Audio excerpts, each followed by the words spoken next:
मका मका ते मका भुजत होते. आता या महाराजांना ते आवडता. माझ्या सोबत जे महाराज होते ते मला बोलले, महाराज तुम्ही जा, मी यांच्याजवळ मका खातो. मकाच म्हणता ना, कंस. हा कंस समजतं, कंस म्हणजे मी यांच्याकडे कंस खातो. चालेल म्हटलं महाराज, मी जातो, तुम्ही बसा यांच्याकडे. महाराज, त्या महाराजने 1 नाही 2 नाही 3 नाही 4 नाही 5-6 कंस खाल्ले.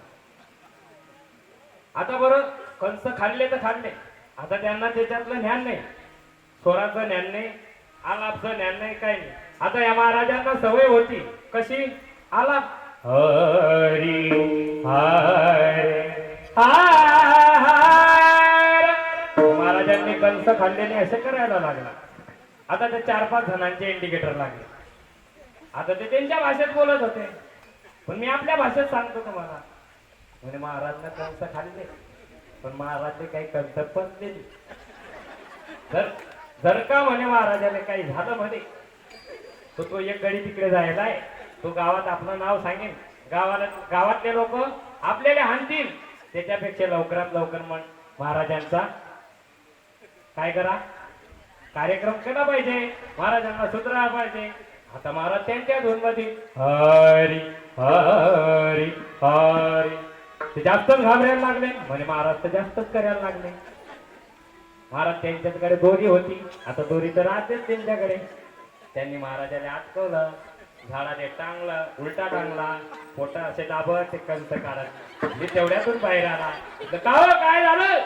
अरे म्हणे महाराजांनी बघ कंस खाल्ली आणि हस करायला लागला. हो, अरे म्हटलं ते तसं नाहीये बापाय, हो ते तसं नाहीये रे. अरे ते महाराज रिहर्सल करता, ते प्रॅक्टिस म्हणतात त्याने. त्यांनी उतरवलं. म्हणे आम्हाला काही माहिती नाही माझे महाराज, आम्हाला वाटलं आमच्या कंसाई पायी झालं. म्हणे हा महाराजांनी असं टांगलं. असं, अरे बापा म्हटलं उतरवा. घरी आले म्हणून म्हणतो, महाराज महाराज ओ महाराज, बड़े अफसोस की बात है, समझने वाले की मौत है. सुंदर असा आवाज आहे महाराज. महाराज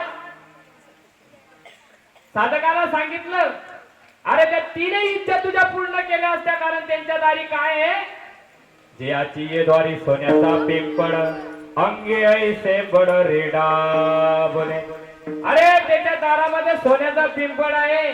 मी एका जागी हेच कीर्तन करलं महाराज. ते बाई, एक म्हातारी बाई कीर्तन झाल्यावर मध्ये म्हणे, अरे भाऊ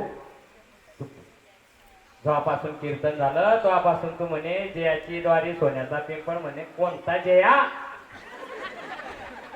म्हणे नाव सांग रे त्याचं, तो जया कोणत्या जयाच्या द्वारी सोन्याचा पिंपळ आहे म्हणे, म्हणे नाव सांग. ओ मै मावशी म्हटलं, तो जयाजी, जयाची द्वारी सोन्याचा पिंपळ. म्हटलं आनंदीत. म्हणे आनंदीत खरंच आहे का, मी जाऊ का? म्हटलं माय तू घरीच राह. बरं झाला सोन्याचा पिंपळ तरी, नाही ते सगळेचे सगळे आनंदीला गेले असते आणि त्या झाडाखालीच बसले असते. महाराज तुका महाराज सांगू लागले, अरे तुझ्या 3ही इच्छा पूर्ण झाल्या असत्या, पण तुझे करंटे कपाळ पाहून ज्ञानोबारायांनी तुला माझ्याकडे पाठवलं. त्यांच्या अंगामध्ये एवढं बळ आहे, एवढं बळ आहे की त्यांनी रेड्याच्या मुखातून वेद बोलविला. तुम्हाला माहिती महाराज, रेडा म्हटलं म्हणजे सर्व निर्बुद्ध प्राणी. त्याच्या एवढा निर्बुद्ध प्राणी आहे का कोणी? कोणी आहे महाराज? कोणीच नाही. त्याच्या मुखातून ज्ञानोबारायांनी वेद बोलविला, पण सद्ग्रस्ता तुझ्यामध्ये काहीतरी कमी आहे, म्हणून ज्ञानोबारायांनी तुला माझ्याकडे पाठवलं आहे. म्हणून तू एक काम कर, तू जर का तुला या 3ही इच्छा पूर्ण करायच्या असतील तर तू शांत राहा. तुम्हाला सांगेन तसं करायचं. महाराज विठ्ठल विठ्ठल विठ्ठल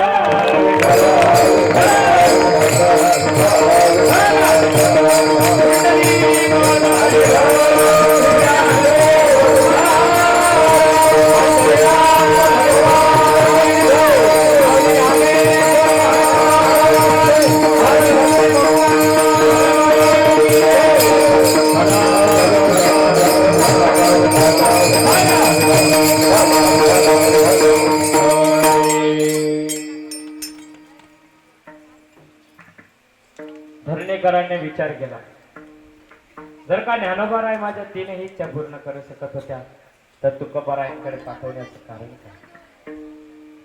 धरणेकराला समजलं महाराज. अरे पुढे तुकोबाराय सांगू लागले, ऐका, ज्यांच्या अंगामध्ये एवढं बळ होत की त्यांनी रेड्याच्या मुखातून वेद बोलविला, ज्या वेळेला महाराज आनंदीकरांनी सूचीपत्र आणण्यासाठी चारी भावंडाला कुठं पाठवलं? पैठणला पाठवलं. म्हणे तुम्ही संन्यासाची पोर आहे, तुम्ही शुद्धपत्र घेण्यासाठी पैठण मध्ये जा. महाराज चारही भावंड पैठण मध्ये गेले, पैठणच्या धर्ममंडपामध्ये गेले. तिथं सर्वांनी ज्ञानोबारायांची, मुक्ताबाईची, निवृत्ती दादाची, सोपान दादाची यांची परीक्षा घेतली महाराज. त्यावेळेला महाराज ब्राह्मणांनी त्यांची मजा उडवली, नाव विचारले. ज्ञानोबारायांनी सांगितलं माझं नाव ज्ञाने आहे. तेवढ्या तिकडनं एक रेडा येत होता. त्यावेळेला ब्राह्मणांनी सांगितलं, अरे तुझं नाव ज्ञाने आहे, ह्या रेड्याचंही नाव ज्ञाने आहे. ह्या रेड्याच्या मुखातून तू वेद बोलवून दाखवशील? तुमची जर इच्छा असेल तर मी तेही करून दाखवेन. महाराज ज्ञानोबारायांनी रेड्याच्या मस्तकावर हात ठेवला आणि ज्ञानेश्वर महाराज बोलू लागले, ज्ञानदेव म्हणे बोले रे ऋग्वेद, ओंकार मूळ शब्द प्रणवाचा. महाराज रेडा वेद बोलू लागला.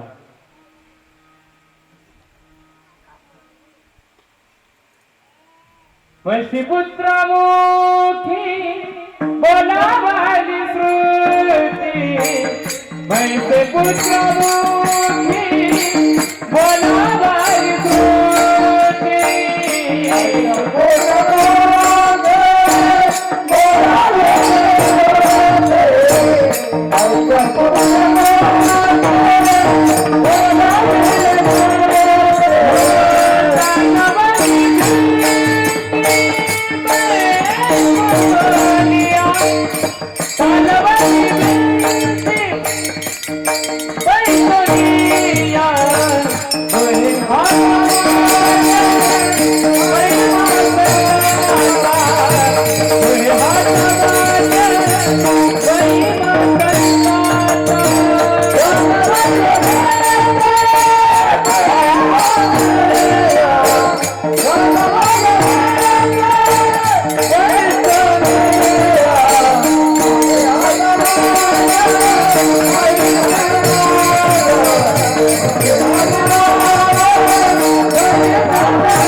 वैश्यपुत्र मुखे बोलविले श्रोते, चालवले भेटते बैसोनिया.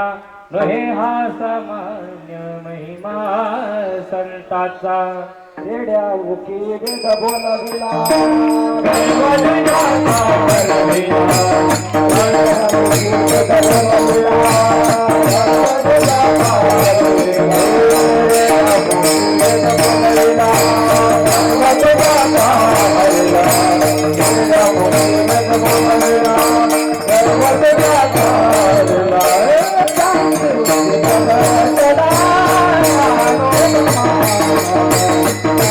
Thank you.